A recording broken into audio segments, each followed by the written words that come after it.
YCP కార్యకర్త బోరుగడ్డ అనిల్ కుమార్ ను ఉరితీయాలంటూ కూటమి శ్రేణులు నిరసన తెలిపాయి. సోషల్ మీడియాలో తీవ్ర పదజాలంతో అనుచిత వ్యాఖ్యలతో పోస్టులు పెడుతూ సభ్య సమాజంలో చీడపురుగులా మారిన బోరుగడ్డ అనిల్ కుమార్ ని కఠినంగా శిక్షించాలి లేదా ఉరితీయాలంటూ వేలూరుపాడులో కూటమి శ్రేణులు నినాదాలు చేసి నిరసన తెలిపారు.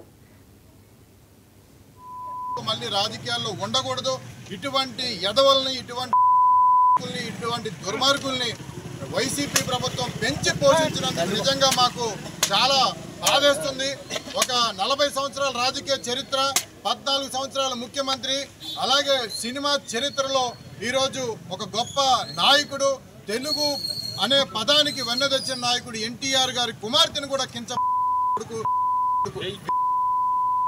ఎలా వదిలిపెట్టాలి, ఎలా మేము ఈరోజు ఇలాంటి నా కొడుకుని మేము వదిలిపెట్టాలని చెప్పేసి నేను ఈరోజు తెలియజేస్తున్నాను. ఎందుకంటే